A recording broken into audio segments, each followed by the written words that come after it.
Pues vamos ya con la sección de economía hoy. Hoy en Europa se han vivido momentos muy tensos. Quedan solo 2 semanas para una cumbre extraordinaria para la que se llevan preparando más de un mes en Europa, en la Unión Europea. Una cumbre extraordinaria del Consejo Europeo donde pretenden convencer, de alguna manera, vamos a ver de cuál, a Víctor Orbán, al primer ministro húngaro, para que dé el visto bueno para que se puedan enviar esos 50.000 millones de euros a Ucrania. Mucho, mucho dinero, con el que Zelensky, por cierto, ya cuenta. Europa es verdad que ya ha dado mucho dinero a Ucrania, entonces parece que hay cierta fatiga en el viejo continente para seguir dando más ayuda a una Ucrania que sigue en guerra 2 años después y donde, aunque lo quiera decir Stoltenberg, no parece que sea Rusia quien está perdiendo la guerra. Aunque Orbán parezca el único, por cierto, que está en contra de dar ese dinero a Zelensky, por lo menos entre los líderes, sí que es cierto que dentro del Parlamento Europeo hay cada vez más y más disidentes sobre que se pueda dar esa ayuda a Ucrania. Por cierto, quiero ponerles un resumen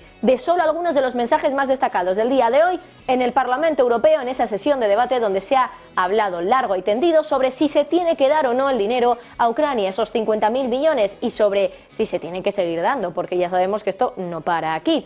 Vamos a ponerles este resumen, donde por cierto hemos escuchado lindezas de la magnitud, por ejemplo, de que estamos pagando con nuestros impuestos una guerra que quiere Estados Unidos, o que no estamos realmente dando el apoyo militar que los políticos dicen. Escuchamos esto. Una guerra que había podido evitarse desde abril del 2022. No queremos la paz, queremos guerra. Estamos luchando la guerra de Estados Unidos contra Rusia. Estamos pagando muchos impuestos para alentar esa guerra. Alemania ni siquiera sabe a dónde van sus armas una vez llegan a Ucrania. Nuestros contribuyentes dicen claramente, señor Lira, que con nuestro apoyo a Ucrania tampoco va a ninguna parte. Tenemos un plan B. Sabemos ahora que no conseguiremos derrotar a Rusia. Debemos, por lo tanto, dejar de mandar armas a Ucrania. La guerra de Ucrania es un problema de los Estados Unidos. Estamos hablando de intereses de Estados Unidos. Nosotros somos simplemente el vehículo para las acciones de Estados Unidos. Debemos iniciar negociaciones de paz, pero sin los americanos. Debemos parar esta matanza. Debo decirles que yo ya estoy un poco harto de estos debates aquí, en los que la Comisión y el Consejo vienen y dicen sí, tanto tiempo como sea necesario, vamos a ir apoyando a Ucrania, pero es que no damos apoyo verdaderamente a Ucrania a nivel militar. Bloqueos de artillería, 3 millones tiene Rusia, 2 millones que producen y 1 millón que reciben de Corea del Norte. Y nosotros no somos capaces. Dice usted pronto. ¿Pronto qué es pronto? No podemos producir ni 1 millón de estos escudos antimisiles. Esa es la realidad sobre el terreno. Putin no va a parar. Lo primero que está esperando es que nos cansemos. Espera a las elecciones de Estados Unidos. Espera que se debiliten las democracias. Tenemos que demostrar a Putin que no vamos a tirar la toalla. Ucrania no tiene suficiente armamento para enfrentarse a Rusia. ¿Por qué la señora Merkel, por qué otras personalidades también no rinden cuentas de las responsabilidades políticas que en ellos recaen? 26.000 millones de coronas danesas. Eso es el monto de la contribución de Dinamarca en ayuda a Ucrania, ayuda militar. 3 veces más que Francia, Italia y España conjuntamente. Esto es una broma, ¿no? Están ustedes bromeando, la Unión está bromeando. No pueden ir en serio. La realidad es que si no fuera por la ayuda militar de Estados Unidos, Ucrania estaría fuera de esta guerra.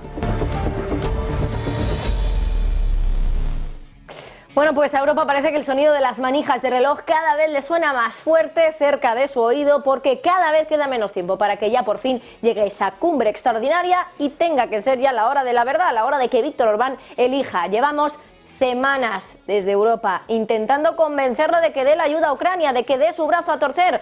Hay algunas, como Meloni, que ha intentado tomar la delantera y convencer al primer ministro húngaro diciéndole que se una a su partido, al partido de la italiana en Europa. Conservadores y reformistas europeos, partido ultraconservador. Lo que no sabemos todavía es si Orbán aceptado esta propuesta de Meloni. Lo sabremos muy probablemente el 1 de febrero en esa cumbre extraordinaria. Veremos cuál es el resultado de todo este debate que se ha producido hoy en el Parlamento Europeo. Y nos vamos de nuevo hasta Davos porque ayer, ya saben, les contábamos algunos de los secretos de esta ciudad, esta pequeña ciudad de Suiza que cada año reúne a miles de participantes en esta reunión del Foro Económico Mundial, una de las reuniones, por cierto, más importantes del año en términos de reunión de la élite empresarial, la élite política. Les decíamos que aquí lo que de verdad importa para muchos asistentes es no estar tanto en las mesas redondas, sino en las fiestas, de luego, que es ahí donde realmente se cierran todos los acuerdos, pero nosotros también, bueno, ya saben que lo único que podemos ver es lo que vemos en las mesas redondas, lo que se dice de cara al público y no lo que se está hablando, bueno, en el margen de esa cumbre de Davos que se celebra ahora mismo, esta semana. En muchas ocasiones es verdad que esos altavoces se utilizan un poco a propósito para lanzar mensajes, para lanzar dardos, incluso para dejar caer cosas, y eso es lo que parece que están haciendo desde el Banco Central Europeo. Por cierto, ¿se acuerdan de que ayer les contábamos que Holzmann, uno de los miembros del BCE, decía que este año probablemente no vaya a haber subidas de tipos, a pesar de que el mercado cree que sí? Bueno, pues hoy Villeroy, el gobernador del Banco de Francia, ha salido a calmar las aguas, a decirle al mercado que Holzmann no tiene razón y que probablemente en 2024 sí que haya bajadas de tipos. Lo recordamos. Nominal terms, obviously they shouldn't be higher than today.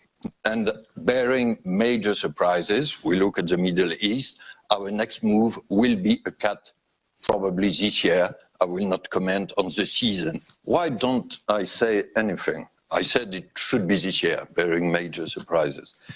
But if you allow me, Steve, I don't think it's a relevant question because we are not calendar-driven, we are data-driven.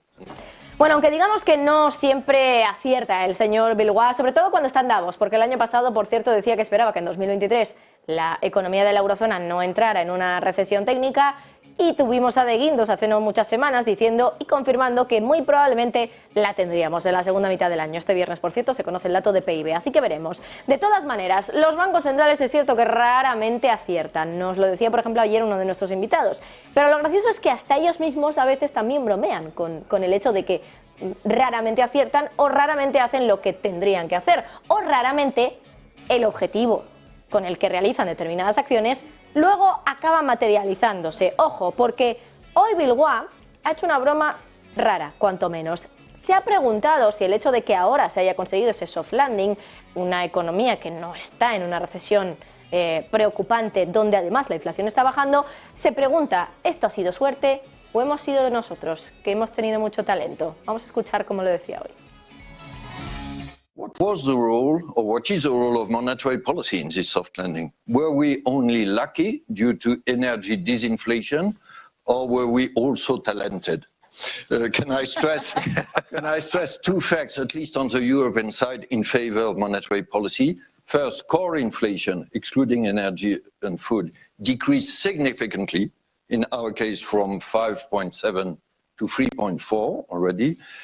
And second, probably on both sides of the Atlantic, the main achievement of monetary policy has been to anchor inflation. Bueno, es verdad que ahora le hemos escuchado argumentando que el Banco Central Europeo, en su opinión, lo que ha conseguido es que la inflación subyacente baje y que se anclen las expectativas de inflación, que ya saben que en muchas ocasiones son las culpables de que la inflación siga subiendo. Pensar que la inflación va a subir hace que la inflación acabe subiendo, la pescadilla que se muerde la cola. Pero igualmente no deja de ser curioso, desde luego, que en este tipo de eventos un banquero central de la talla de François Villeroy, el gobernador del Banco de Francia, bromee con si ha funcionado la estrategia del Banco Central Europeo o si han subido los tipos un poco para nada y que simplemente han tenido suerte al conseguir un soft landing. Con esto nos despedimos, por cierto, pero la mirada puesta, por supuesto, en Davos. A las 4:15, en 15 minutitos aproximadamente, habla Blinken. Lo tendremos en nuestro directo en paralelo a través de nuestro canal de YouTube, pero además también a las 5 de la tarde estamos de vuelta. Enseguida comienza Todo es Geopolítica, pero a las 5 volvemos con Jake Sullivan, el asesor